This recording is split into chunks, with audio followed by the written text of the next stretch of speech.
السلام علیکم ورحمۃ اللہ وبرکاتہ۔ سوال یہ ہے کہ کیا جو تین طلاق ہیں ایک مجلس کی اور ان کو ایک ہی طلاق شمار کیا جاتا ہے، تو کیا اس پر کچھ علماء احناف، جو اکابر علماء احناف گزر گئے ہیں یا جو موجودہ ہیں، ان میں سے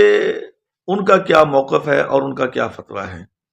دیکھیں میرے بھائیوں، بات یہ ہے کہ میں نے پہلے بھی اس قسم کی جو نا ویڈیوز اور کلپ وغیرہ وہ دیے ہیں کہ ایک مجلس کی تین طلاقیں ایک ہی طلاق شمار ہوتی ہیں، اور اگرچہ ہمارے عموماً اس وقت پاکستان اور ہندوستان کے جو علماء ہیں حنفی مکتبہ فکر سے تعلق رکھنے والے، وہ اس چیز کے منکر ہیں، یعنی وہ اس چیز کو نہیں مانتے ہیں۔ لیکن چونکہ اکثر لوگ یہ بات کہتے ہیں کہ جی ہمارے حنفی فرقے کے مطابق، حنفی مسلک کے نزدیک یہ تین طلاقیں تینوں ہو جاتی ہیں، تو پھر اس کا کوئی حل نہیں ہے۔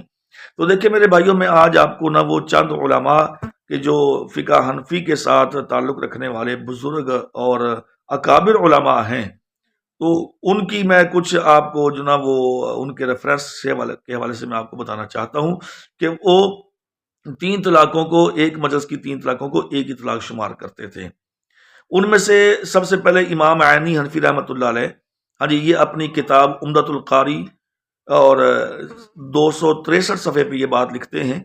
کہ ان الرجل اذا طلق امرأته ثلاثا معا فقد وقعت علیہا واحدۃ، کہ جب کوئی آدمی اپنی بیوی کو ایک ہی مرتبہ طلاق کہے گا، تین طلاقیں کہے گا، ثلاثا معا، تو اکٹھی تین طلاقیں دے گا، تو وہ ایک ہی طلاق ہوں گی، وہ تین طلاق شمار نہیں کی جائیں گی۔ اور اسی طریقے سے امام طحاوی حنفی رحمہ اللہ علیہ، بڑے معتبر اور بڑے پایا کہ یہ عالم اور امام گزرے ہیں،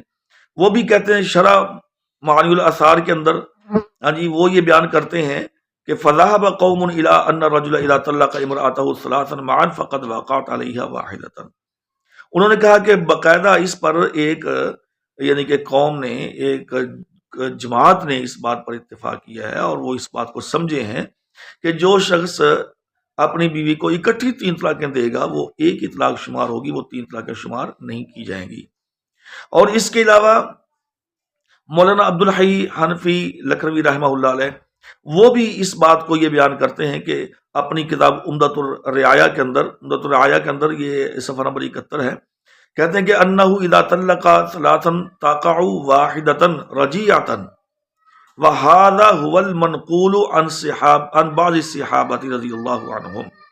کہتے ہیں کہ اگر کوئی آدمی اپنی بیوی کو ایک ہی مرتبہ تین طلاقیں دے گا، تو وہ ایک طلاق ہوگی، رجی طلاق ہوگی۔ اور اگلی بات جو انہوں نے بڑی پیاری کہی ہے کہ وَهَذَا هُوَ الْمَنْقُولُ عَنْ بَعْضِ الصَّحَابَةِ، یہ کہتے ہیں کہ ہمارا اپنا موقف نہیں ہے، بلکہ یہ صحابہ کرام رضوان اللہ علیہ مجمعین کا بھی اس پر اتفاق ہے، اور کچھ صحابہ کرام اس چیز کو مانتے ہیں۔ اسی طریقے سے قاضی ثناء اللہ حنفی پانی پتی رحمہ اللہ علیہ، وہ بھی اپنی کتاب میں لکھتے ہیں تفسیر الکبیر میں، وَإِذْ لَمْ يَكُنِ الطَّلَّقَتَيْنِ معتبرتن لم یکن الثلاث مجتمعتن معتبرتن، کہتے ہیں کہ جب دو طلاقیں اکٹھی معتبر نہیں ہو سکتی، تو پھر تین طلاقیں اکٹھی معتبر کیسے ہو سکتی ہیں؟ یعنی کہ جب دو طلاقیں کوئی اکٹھی دے دے تو وہ دو نہیں ہوگی، ایک ہی ہوگی، تو پھر جو تین آدمی اکٹھی طلاقیں دے دے گا، تو وہ تین کیسے ہوں گی؟ وہ بھی ایک ہی شمار کی جائے گی۔ اور اس کے علاوہ میں آپ کو ایک اور بڑی بات بتاتا ہوں۔ 1973 میں، یہ میری بات ذرا غور سے سننا، 1973 میں انڈیا احمد آباد کے اندر اسلامک ریسرچ انسٹیٹیوٹ کے اندر 4، 5، 6 نومبر 1973 کو تمام علماء احناف کا ایک کنونشن منعقد ہوا، اور اس میں جو بھی اس وقت کے زندہ علماء تھے وہاں پہ حاضر ہوئے۔ علماء احناف کی بات کر رہا ہوں میں،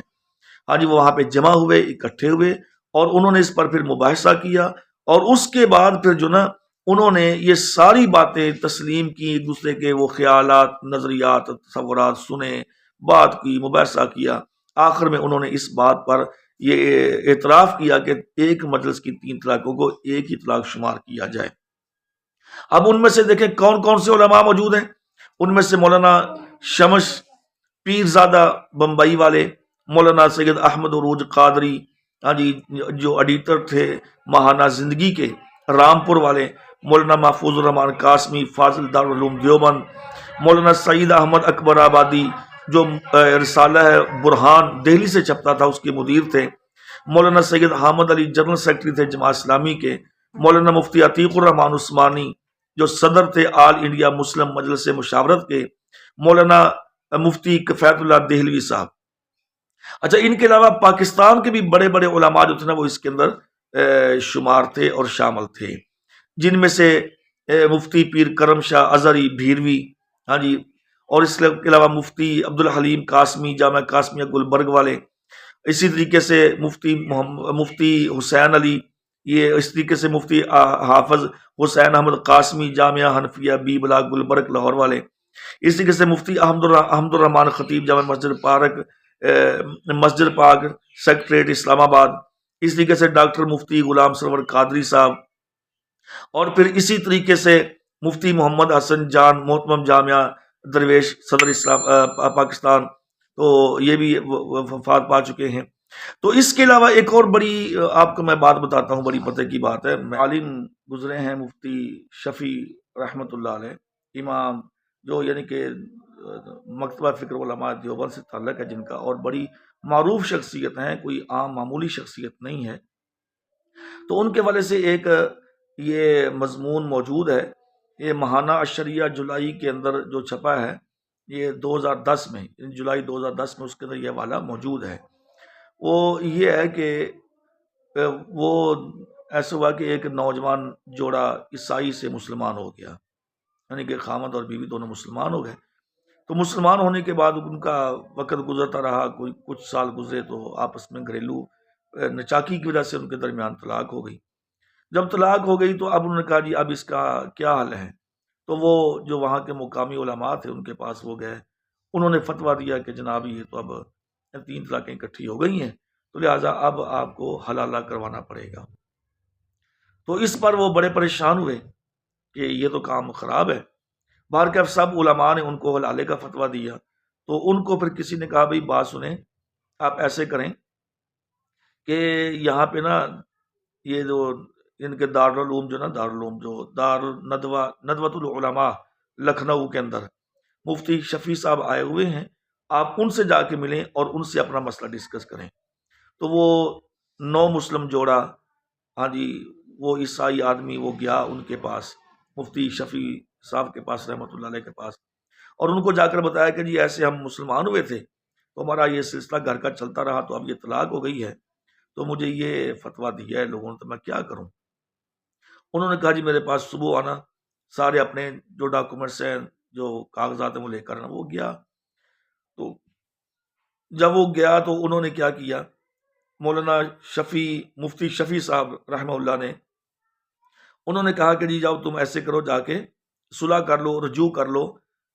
کوئی حلالے وغیرہ کی ضرورت نہیں ہے، جاؤ جا کے صلح کر لو۔ جب وہ چلا گیا تو لوگوں نے جو باقی علماء تھے ان سب علماء نے کہا کہ حضرت آپ نے یہ کیا کیا ہے، یہ تو ہمارے مسلک کے خلاف فتویٰ دیا آپ نے۔ تو آپ نے فرمایا کہ دیکھو بھائی، اگر میں اس فتوے کو، اس جوڑے کو یہ فتویٰ دیتا کہ جا کے تم حلالہ کروا لو، تو یہ غیر مسلم ہے، کیا تم نہیں سمجھتے کہ دوبارہ پھر یہ غیر مسلم بن جاتے؟ یعنی کہ اگر میں ان کو حلالے کی بات کہتا تو یہ دوبارہ پھر اسلام چھوڑ کے عیسائی ہو جاتے، تو اس کا کون ذمہ دار تھا؟ تو میرے اس عمل کی وجہ سے یہ مسلمان ہی رہیں گے، غیر مسلم نہیں ہو جائیں گے۔ اب یہاں سے آپ اندازہ لگا لیں کہ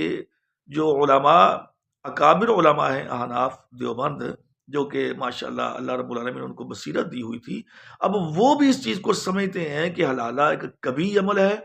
اور یہ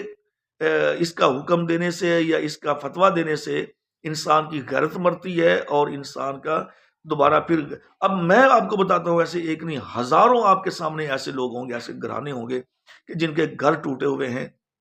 اور صرف اس وجہ سے ان کو کہیں کہ بھئی آپ کا گھر دوبارہ آباد ہو جائے، کہتے ہیں نہیں جی ہم حلالہ نہیں کروائیں گے، ہم حلالہ نہیں کروائیں گے۔ بھئی کسی کی غیرت ہی گوارا نہیں کرتی اس کام کو، تو یہ خام خواہ ایک نئی مصیبت، یا اس کو کہہ لیں کہ بس یہ ایک غیر شرعی اور گندا کام جس پہ نبی پاک صلی اللہ علیہ وسلم نے لعنت کی ہوئی ہے، اس کو ٹھونسا جا رہا ہے مسلمانوں کے اندر، تو اللہ کا خوف کرنا چاہیے۔ تو بہرکیف یہ علماء احناف ہیں، جو اکابر علماء احناف ہیں، تو کم از کم ہمیں ان کی بات ہی مان لینی چاہیے کہ ہمارے اکابر علماء احناف جو تھے وہ یہی فتویٰ دیتے گئے ہیں کہ ایک مجلس کی 3 طلاقیں ایک ہی ہوتی ہیں، 3 نہیں ہوتی۔